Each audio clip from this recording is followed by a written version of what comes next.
Assalamualaikum warahmatullahi wabarakatuh. Alhamdulillah wassalatu wassalamu ala Rasulillah wa ala alihi wa sahbihi wa man walah wa ba'd.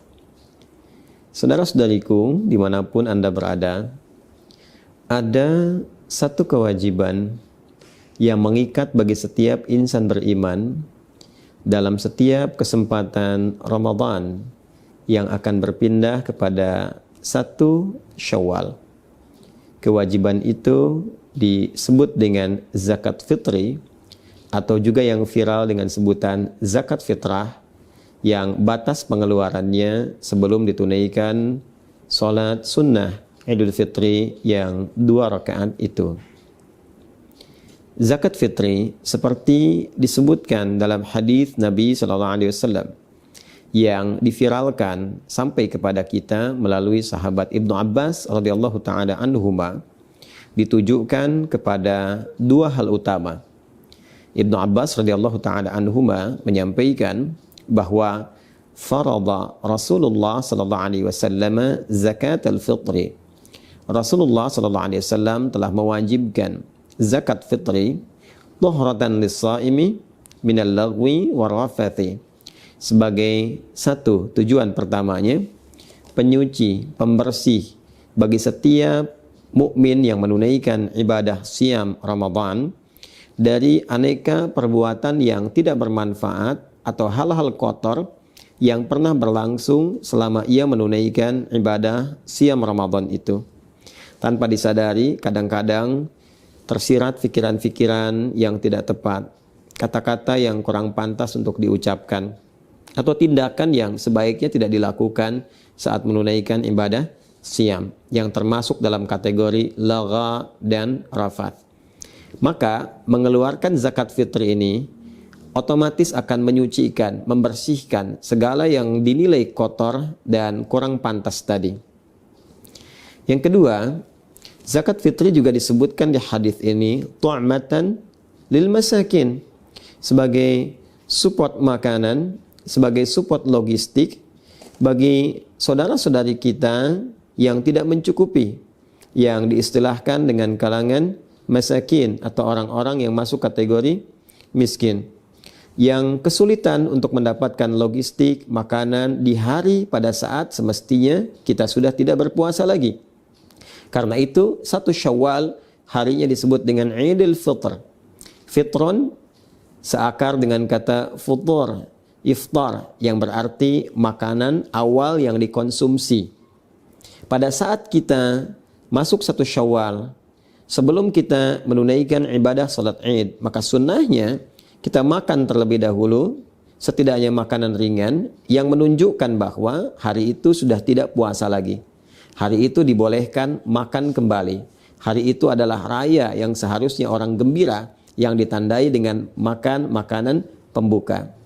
Pada saat itu berlangsung, diduga boleh jadi ada kolega kita yang tidak mendapatkan makanan, tidak memiliki logistik, sehingga tidak merasakan kebahagiaan yang sama dengan orang-orang lain yang seharusnya berbuka dan berbahagia. Tidak memiliki support makanan untuk membatalkan puasanya, karena memang pada waktu itu sudah bukan lagi waktunya berpuasa. Dan diharamkan berpuasa sebagai apresiasi, hadiah bagi setiap insan beriman yang berhari raya pada waktu itu. Karena itu, zakatnya disebut dengan zakat fitri untuk menunjuk kepada wujud zakat yang diberikan itu. Hadis riwayat Ibnu Umar radhiyallahu taala anhuma yang disampaikan kemudian kepada kita semua, yang menegaskan penjelasan Rasulullah sallallahu alaihi wasallam tentang bentuk zakat fitri ini. Farada Rasulullah sallallahu alaihi wasallam, kata Ibnu Umar radhiyallahu taala anhuma, beliau menyampaikan Rasulullah sallallahu alaihi wasallam telah mewajibkan zakat al-fitri. Zakat fitri itu sa'an minat tamri atau sa'an minasy syair, yaitu 1 sa' dari kurma atau 1 sa' dari gandum. Sa' itu batas ukurannya kurang lebih 4 mud. 1 mud itu kalau ada ukuran standar tangan orang dewasa seperti kami saat ini, yang kita satukan dalam keadaan berdoa seperti ini, lalu dihadirkan, dituangkan kurma atau gandum seukuran tangan orang dewasa seperti saat sedang berdoa seperti ini, itu disebutnya 1 mud. Jadi kalau 4 mud ukurannya kurang lebih ukuran 4 tangan ya orang dewasa saat berdoa seperti ini. Itu 4 mud sama dengan 1 sa'. Kalau dikonversi ke ukuran kita saat ini, tentunya akan sesuai dengan bahan makanan pokok yang dikonsumsi. Karena mayoritas ulama menilai bukan kurmanya, bukan gandumnya, tapi makanan pokok yang memang dikonsumsi oleh penduduk di negeri itu. Jika di Madinah pada masa itu makanan pokoknya kurma, gandum, dan di sini bahan untuk makanan pokok nasi kita yaitu beras, maka dikonversilah kemudian satu jenisnya dari kurma, gandum berupa makanan pokok kepada beras yang menjadi bahan makanan pokok di negeri kita. Lalu dikonversi ukurannya setidaknya ada sesuai dengan 2,5 sampai 3 kilo beras atau 3,5 liter. Kalau kita contohkan misalnya ini ada contoh ukuran yang 3 kilo ya. Ini kurang lebih 3 kilo. Ini beras yang sesuai dengan ukuran 1 sa' ya, 3 kilogram atau disesuaikan dengan 3,5 liter. Dan wujudnya teman-teman, bentuk isyaratnya kepada makanan pokok. Karena memang filosofi dari zakat fitri ini adalah memberikan kemampuan dan kesempatan kepada orang-orang yang tidak memiliki logistik makanan untuk mendapatkan support makanan itu agar ia bisa makan, bisa berbuka, bisa futur, bisa iftar, bisa fitrun ya, untuk makan dan menunjukkan hari itu hari bahagia, sudah bukan waktunya puasa lagi. Jika dulu kurma itu makanan yang siap santap, sampai sekarang hampir jarang orang yang memasak kurma karena sifatnya bisa langsung dimakan. Karena itu mudah dibagikan sebelum sholat 2 rakaat Idul Fitri.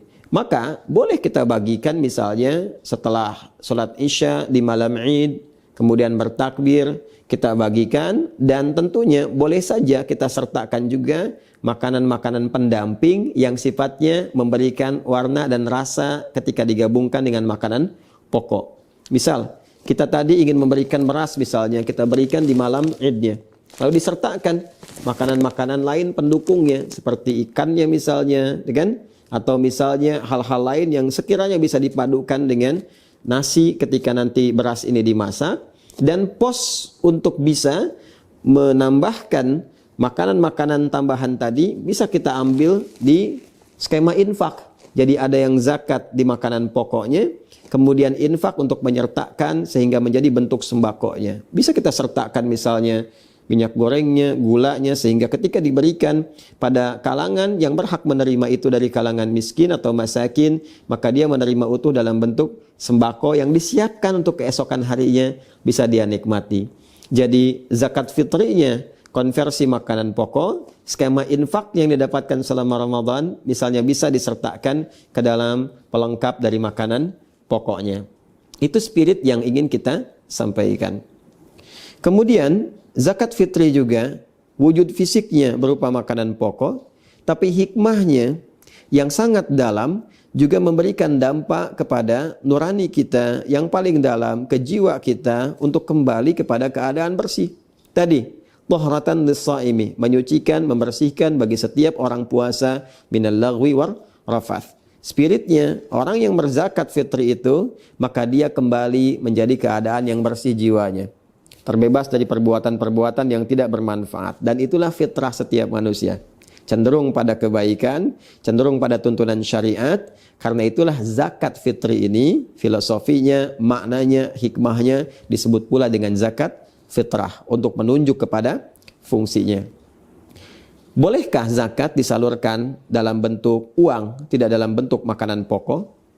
Mayoritas ulama, jumhur ulama, terutama ulama Malikiyah, Syafi'iyah, Hanabilah, mereka semua sepakat menyampaikan bahwa zakat fitri disalurkan dalam bentuk makanan pokok. Karena tujuan pokoknya adalah mensupport logistik untuk bisa dikonsumsi sehingga dapat menunjukkan bahwa hari itu bukan Ramadan lagi. Hari itu waktunya berbuka, hari itu berhari raya, hari itu bergembira.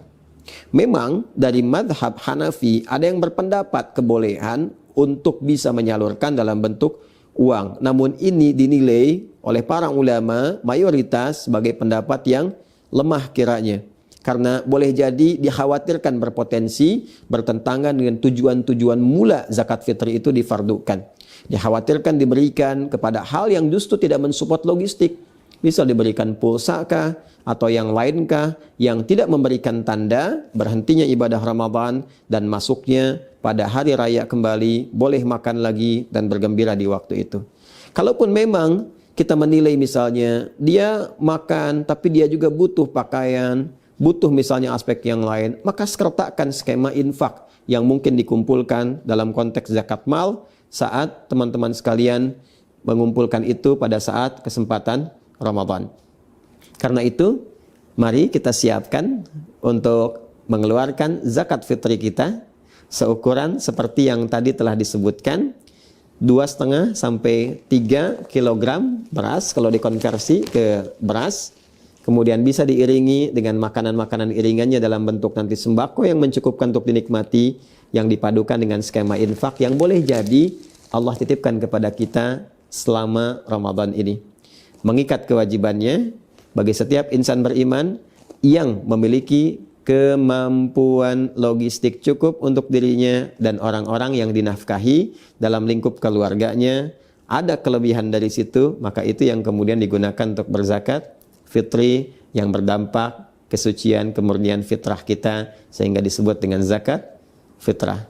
Semoga Allah membimbing kita untuk memudahkan dalam mengeluarkan zakat fitrah, zakat fitri ini menyucikan jiwa kita, memperbaiki diri kita, dan ingat, hanya dikeluarkan sebelum sholat Id. Ketika dilakukan setelah sholat Id, maka jatuhnya tidak menjadi zakat fitri lagi.